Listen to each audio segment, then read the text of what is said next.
Doctor Dinesh Sharma ji. धन्यवाद माननीय अध्यक्ष महोदय। मैं इस सदन के माध्यम से एप्रोप्रिएशन बिल पर अपनी बात रखने के लिए खड़ा हुआ हूँ। यह केवल वित्तीय प्रक्रिया नहीं है, बल्कि यह देश की विकास यात्रा, पारदर्शिता और जवाबदेही का एक महत्वपूर्ण आधार है। सबसे पहले मैं यह स्पष्ट करना चाहता हूँ कि यह विधेयक सरकार को संसद द्वारा स्वीकृत व्यय को समेकित निधि से निकालने की अनुमति देता है। यह लोकतंत्र की उस मूल भावना को मजबूत करता है जिसमें जनता के पैसे का उपयोग जनता की अनुमति से किया जाता है। माननीय अध्यक्ष महोदय,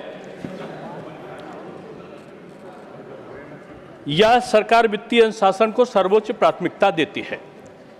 हमने जो वित्तीय घाटा था उसको कम किया है और एक योजनाबद्ध तरीके से खर्च किए गए हैं।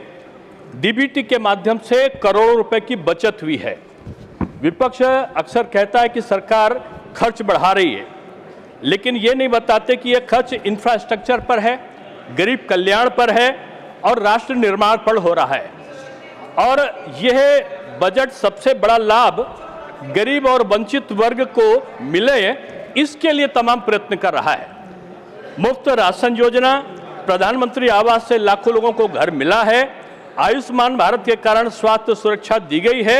यह खर्च नहीं बल्कि एक तरीके का यह सामाजिक निवेश है और इसके कारण जो परिस्थितियां बदली हैं उनके पीछे अंतर्निहित भाव यह है कि भारत का लक्ष्य है विकसित भारत का निर्माण और दूसरा लक्ष्य है कि भारत को 5 ट्रिलियन इकोनॉमी की अर्थव्यवस्था बनाने के लिए हमें एक मजबूत इंफ्रास्ट्रक्चर की जरूरत, और यह चीज बड़ी अच्छी तरीके से हमारे बजट में जो प्रावधानित जो राशियां थी उनके माध्यम से संपादित हुआ है। चाहे वो रेलवे हो, एयरपोर्ट हो, इन पर रिकॉर्ड निवेश किया गया है। डिजिटल इंडिया और स्टार्टअप इंडिया एक मजबूत बढ़ावा दिया है। माननीय सभापति महोदय, तमाम चीजें ऐसी होती हैं। हम पिछले बार देखते थे तमाम ऐसे प्रश्न आते थे जिनमें भ्रष्टाचार का नाम और उसका समावेशन होता था।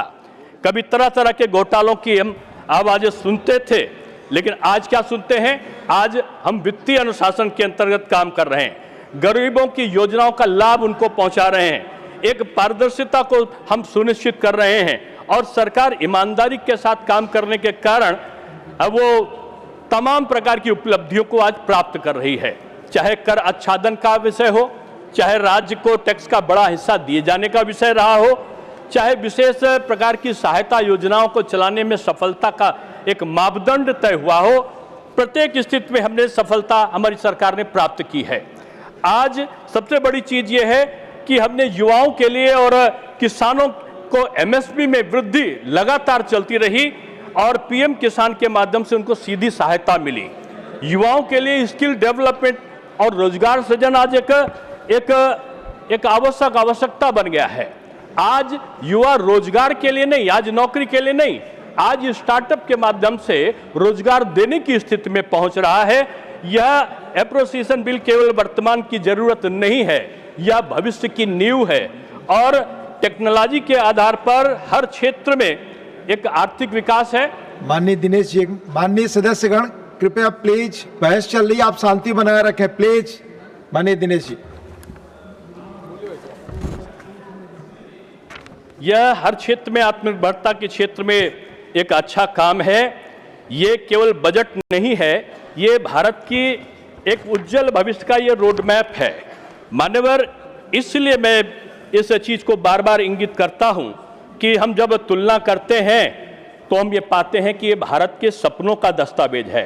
इस एप्रोप्रिएशन बिल के माध्यम से हम विकास को वास्तविकता में बदल रहे हैं। हम जो अंधेरों में कहते हैं ना कि जो अंधेरों में उजाले के सपना सजाते हैं, वो ही इतिहास में नया भारत बनाते हैं। नया भारत बनाने की तरफ हम लोग अग्रसरित हो रहे हैं। और मैं उत्तर प्रदेश से आता हूं। मान्यवर, उत्तर प्रदेश को कभी जो पिछली सरकारें हुआ करती थी उसमें व्यंग्य स्वरूप लोग इसको बीमारू प्रदेश कहा करते थे। आज यही है, इसको हम ग्रोथ के इंजन के रूप में आज संबोधित करने में सक्षम बन रहे हैं। ये स्पष्ट अंतर इसलिए है कि यूपीए सरकार के समय और एनडीए सरकार के समय तमाम फर्क हमें साफ दिखाई पड़ता है। 2014 में $2 ट्रिलियन की इकोनॉमी थी, आज 4 ट्रिलियन इकोनॉमी को हम पार कर चुके हैं। हम 2010 में जो अर्थव्यवस्था थी उससे आज हम 2 गुना बढ़ चुके हैं। हम उस अर्थव्यवस्था में अब नहीं है जो हम नीचे से 5वें स्थान पर आते थे, आज ऊपर से टॉप 5 में हमारा नाम दर्ज हो रहा है। ये बजट का आकार अगर आप देखो तो 2014 में ये 16 लाख करोड़ था, आज 2026 में ये 50 लाख करोड़ बन गया है। आज 3 गुना से अधिक इसमें वृद्धि हुई है। अगर हम पिछले चीजों का अगर करें तो पूंजीगत व्यय 2014 में 2 लाख करोड़ के आसपास था, आज अगर हम देखें 2026 में तो ये 11 लाख करोड़ के आसपास बना है। मान्यवर ये 5 गुना इसमें वृद्धि हुई है, और ये वृद्धि इसलिए है कि हमारा इंफ्रास्ट्रक्चर मजबूत हो और उसके द्वारा जो हमारी अन्य प्रकार की योजनाएं हैं उनका कार्य संचालन संभव हो सके। पहले क्या था कि योजनाएं फाइल में दौड़ती थीं, आज क्या है ये अब जमीन पर दौड़ रही हैं। और पहले क्या था कि अन्य योजनाओं को करने में तमाम प्रकार के चैनल से होकर इसको जाना पड़ता था, आज एक प्रकार की इंफ्रास्ट्रक्चर की क्रांति मची हुई है पूरे देश में। सड़क निर्माण पहले 12 किलोमीटर प्रतिदिन था, आज 30 किलोमीटर प्रतिदिन के आसपास है। एयरपोर्ट 70 से 150 के आसपास एयरपोर्टों का निर्माण हुआ है, पहले 70 थे अब आज 150 हैं। ये रेलवे में वंदे मातरम, आज रेल ने एक नया प्रकार का जो परिवहन का साधन है हमें उपलब्ध कराया है। 100% विद्युतीकरण की तरफ हमारा रेल विभाग पहुंच रहा है। आज उत्तर प्रदेश में चारों तरफ कहीं नेशनल हाईवे है, कहीं पुलों का निर्माण है, तो कहीं एक्सप्रेसवे, कहीं पूर्वांचल एक्सप्रेसवे दहाड़ रहा है, तो कहीं बुंदेलखंड और गंगा एक्सप्रेसवे की आज गूंज वहां पर मौजूद है। 30 लाख करोड़ का निवेश का प्रस्ताव आज हमारे डिफेंस कॉरिडोर के निर्माण के लिए है। हम कह सकते हैं कि पहले यूपी की पहचान समस्याओं से होती थी, आज उत्तर प्रदेश की पहचान समाधान से हो रही है। पूरे भारत के अन्य प्रदेशों में ये परिवर्तन की लहर है, और इसका सीधा कारण क्या है कि 30 लाख करोड़ सीधे जनधन खाते में आए हैं। आज आधार जनधन जो खाते और मोबाइल, इसका जो त्रिवेणी है उससे आज गरीबों के उन्नयन का भाव पैदा हुआ है। आज 25 करोड़ लोग गरीबी की रेखा से बाहर आए हैं। पहले नारा था गरीबी हटाओ, अब गरीबी हट गई की दिशा की तरफ हम आगे बढ़ रहे हैं। हमारे स्वास्थ्य के क्षेत्र में 37,000 करोड़ रुपए खर्च होते थे 2014 में, आज 2026 में हम 1 लाख करोड़ की तरफ आगे बढ़े हैं। आयुष्मान भारत ने 50 करोड़ लाभार्थियों को लाभान्वित कराया है। ये बदलता हुआ देश है। रक्षा के क्षेत्र में जैसा प्रधानमंत्री जी कह रहे थे कि आज ज्यादातर चीजों का निर्माण हम स्वयं करा रहे हैं अपने देश में। 2014 में 2.2 लाख करोड़ का व्यय था, तो आज 6.8 लाख करोड़ का आज प्रावधान इसमें है। डिजिटल इंडिया और डिजिटल पेमेंट में विश्व में हम अग्रणी बने हैं। भारत टेक्नोलॉजी का ग्लोबल लीडर बनकर आया है। अब पारदर्शिता बनाम जो भ्रष्टाचार का वो था, वो आज चर्चा का विषय बना है। अब 2G, CWG, कोलगेट, इनके भ्रष्टाचार की गूंज नहीं दिखाई पड़ती। अब क्या है, एक पारदर्शी नीलामी। पहले घोटाले हेडलाइन बनते थे, आज उपलब्धियां हेडलाइन बन रही हैं। मानवर, विपक्ष को समस्या विकास से नहीं है। लोग कहते हैं विपक्ष को समाज जो समस्या है वो विकास से है। समस्या ये है कि जो विकास हो रहा है वो उनके बिना हो रहा है, और विकास जो हो रहा है वो भ्रष्टाचार के बिना हो रहा है। आज कहा जाए तो हमने इरादों से तस्वीर बदल दी देश की, वरना हालात की बातें तो सब करते थे। आज जो भारत खड़ा है विश्व के मंच पर, वो सिर्फ सपनों से नहीं, संकल्पों से बना हुआ है।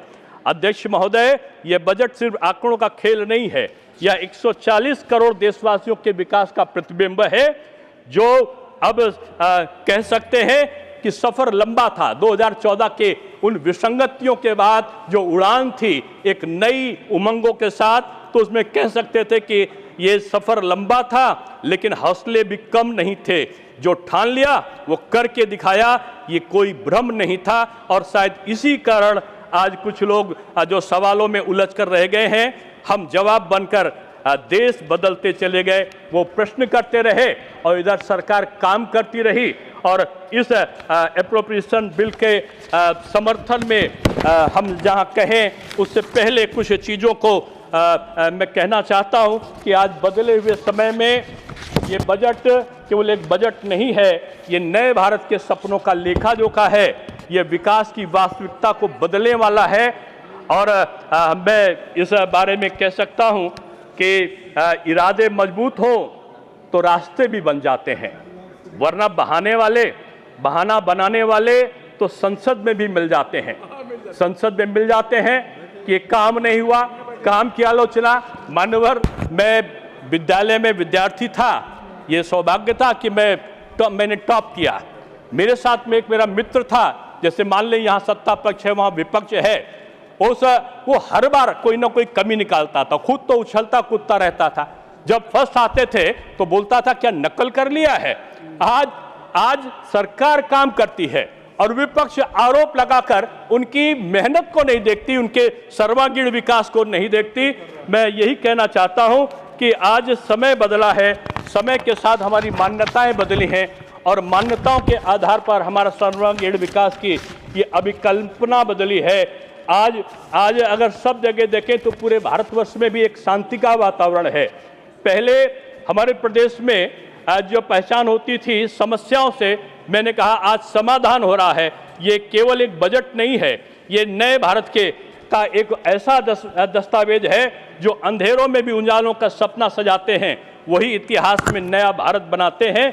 अगर इस नए भारत को कहीं देखना हो तो मैं कहूँगा कि आप आ जाओ और आके आप तमाम प्रदेशों का, चाहे आज वो पूर्वोत्तर के राज्य रहे हों जो कभी नहीं हुए थे, जिनका विकास आज वो विकास की तरफ आगे बढ़ रहे हैं, चाहे आप उत्तर प्रदेश या बिहार का आप सर्वांगीण विकास देखें, आज हर तरफ जो ये विकास की झड़ी लगी है उसका मात्र कारण ये है कि एक मजबूत नेतृत्वकर्ता के रूप में सरकार बनी है।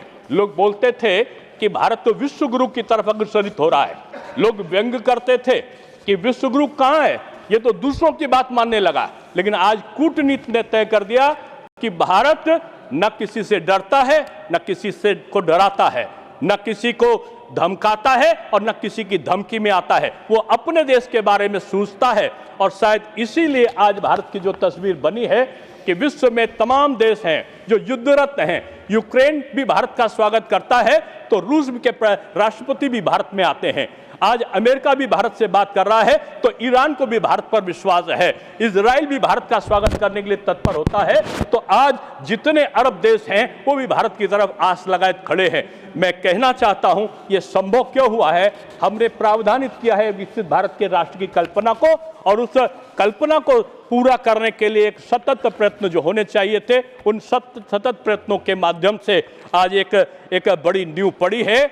आज हमारा राजकोषीय घाटा नियंत्रण में है, महंगाई कम है, मुद्रास्फीति स्थिर है, इसीलिए हमारा ये भारत आज आगे बढ़ रहा है। आपने समय दिया, धन्यवाद। धन्यवाद दिनेश जी।